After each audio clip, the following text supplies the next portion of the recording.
Hello students of class 9th. Today we are going to study book Moments, lesson number 4, In the Kingdom of Fools.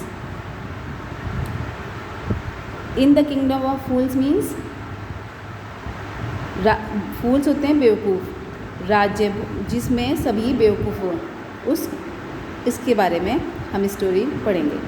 It is believed that fools are so dangerous that only very wise people can manage them. Who are the fools in this story? What happens to them? तो हम इस story में ये पढ़ेंगे कि कौन फूल्स हैं और उनको क्या हुआ. फूल्स जो हैं वो बहुत डेंजरस होते हैं, बहुत ख़तरनाक होते हैं और उनको कोई अक्लमंद आदमी ही कोई मैनेज कर सकता है, उनको संभाल सकता है. और इसमें कौन फूल्स हैं और ये सब स्टोरी हम पढ़ेंगे. In the kingdom of fools, both the king and the minister were idiots. They didn't want to run things like other kings, so they decided to change night into day and day into night. They ordered that everyone should be awake at night, till their fields and run their businesses only after dark and go to bed as soon as the sun came up. तो ये जो है stories में ये बता रहे हैं कि एक राजा था और उनका एक वज़ीर था जो कि बेवकूफ़ों की वो किंगडम थी. तो वो इतने बेवकूफ़ थे दोनों कि वो ये चाहते थे कि जैसे सभी किंग्स अपनी किंगडम चलाते हैं, उनको वैसे नहीं अपनी किंगडम चलानी थी, उससे थोड़ी डिफरेंट करनी थी. तो उन्होंने ये डिसाइड किया कि वो जो है सभी को ये बोलेंगे कि जो दिन का काम होता है वो रात में करेंगे और जो रात में हम सब आराम करते हैं, सोते हैं, तो वो सब दिन में सोएंगे और रात में जागते रहेंगे और अपना बिजनेस चलाएंगे.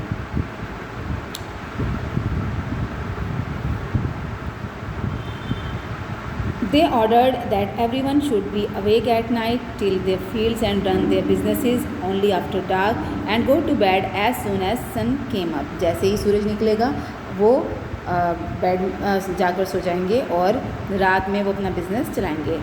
Anyone who disobeyed would be punished with death. The people did as they were told for the fear of death.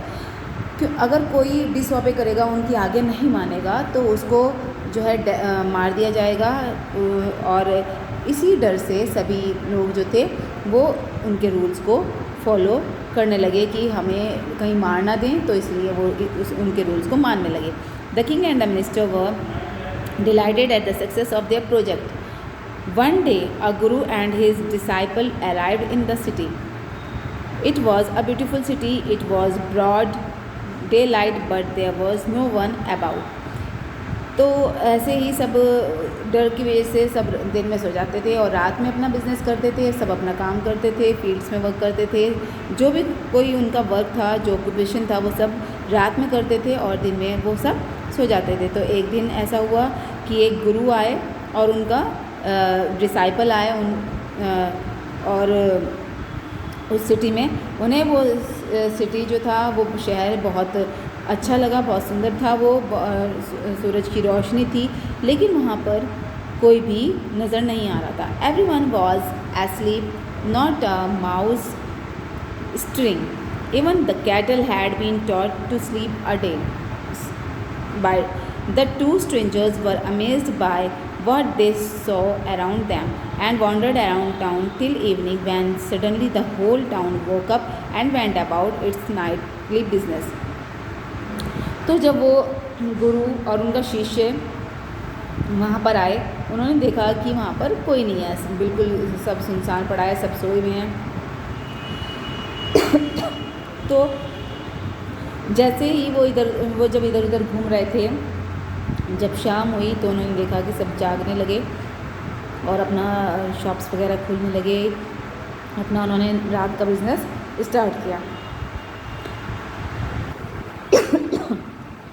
The two men were hungry. Now that the shops were open, they went to buy some groceries. To their astonishment, they found that everything cost the same, a single dudu. Whether they bought a measure of rice or a bunch of bananas, it cost a dudu. The Guru and his disciple were delighted. They had never heard of anything like this. They could buy all the food they wanted for a rupee. तो वो दोनों जो थे बहुत भूखे थे, उन्हें भूख लगी हुई थी, तो उन्होंने सोचा कि कोई शॉप पर जाएं और वहाँ से कुछ खाने का सामान खरीदें। उन्हें ये सब देख के बहुत आश्चर्य हुआ, वो सरप्राइज़ हो गए कि सभी चीज़ की एक ही कॉस्ट थी, चाहे वो कुछ भी खरीदें, चाहे बनाना खरीदें, चाहे राइस खरीदें, कुछ भी बोलें, सभी की सेम कॉस्ट थी, कुछ भी डिफरेंट नहीं था। जो भी कुछ उन्हें ख़रीदना था वो ख़रीद सकते थे और उस हर चीज़ जो थी वो सेम कॉस्ट की थी। They had never heard of anything like this. उन्होंने कभी ऐसा कभी कहीं और सुना ही नहीं था कि कोई भी चीज़ होगी उसकी सेम कॉस्ट होगी, चाहे वो कुछ भी खाने की चीज़ खरीदें, कुछ और भी चीज़ खरीदें तो सबकी सेम ही कॉस्ट थी। When they had cooked and eaten, the Guru realized that this was a kingdom of fools and it wouldn't be a good idea for them to stay there. जब उन्होंने खाना बनाया और खा लिया तो गुरु जो थे उनको ये ख्याल आया, वो ये समझ गए कि ये जो किंगडम है, ये राज्य जो है वो बेवकूफ़ों का है और यहाँ पर रुकना ठीक नहीं है। ये कोई अच्छी अक्लमंदी की बात नहीं होगी कि वो वहाँ पर रुकें। This is no place for us, let's go, he said to his disciple. ये जगह हमारे लिए नहीं है, हमें यहाँ से चलना चाहिए, उन्होंने अपने शिष्य से बोला।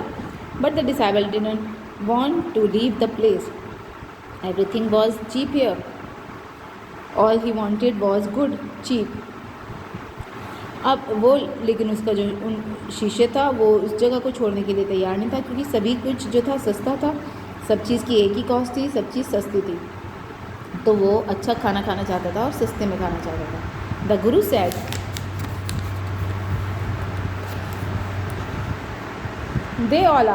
they are all fools, this won't last very long and you can't tell what they'll do to you next.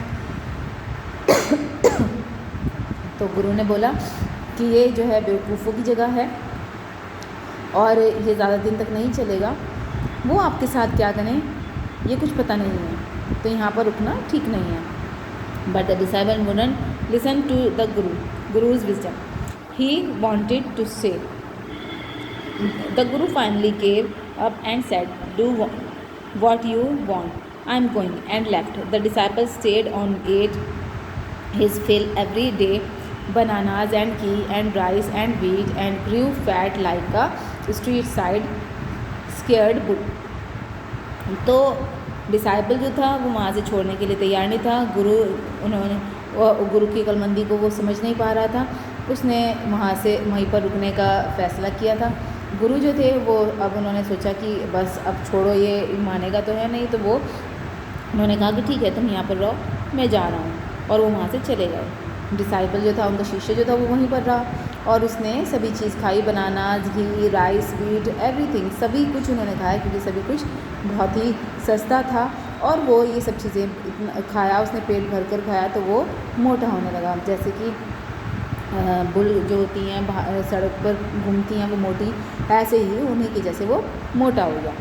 One day bright day a thief broke into a rich merchants house.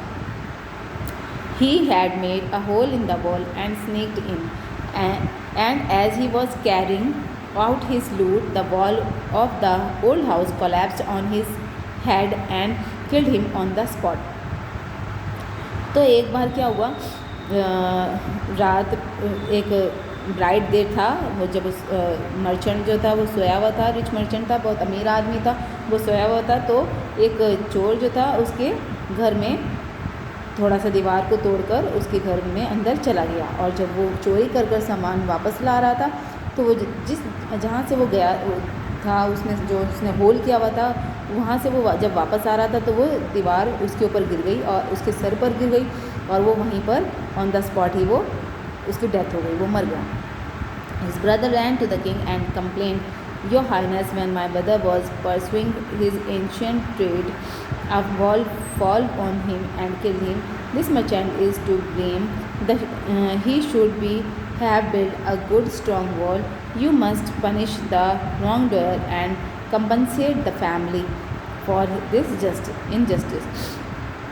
तो जब वो thief जो था उसकी on the spot death हो गई, तो उसका भाई गया भागता हुआ राजा के पास और उसने कंप्लेंट की कि मेरा भाई यहाँ से गुजर रहा था जो अपना वो काम करके आ रहा था, तो उसके ऊपर ये दीवार गिर गई और ये दीवार जो थी इतनी वीक थी, वो सही से बनाई हुई नहीं थी।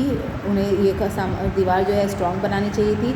अगर ये सही स्ट्रॉन्ग होती तो वो दीवार उसके ब्रदर के ऊपर, भाई के ऊपर ना गिरती और उसकी डेथ ना होती। तो जिसने ये दीवार बनाई है उसने इतनी वैसे ख़राब दीवार बनाई है, इतनी वीक बनाई है कि ये गिर गई है, तो इसे रॉन्ग, जिसने ये बनाई है उसे पनिश करना चाहिए और इस पे उनकी जो फैमिली है उनको भी कुछ मुआवजा देना चाहिए। The king said justice will be done, don't worry, and at once summoned the owner of the house.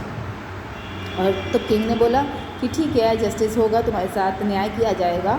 और जो ओनर उसका ओनर था, जो मालिक था उस घर का, किंग ने उनको बुलवा लिया।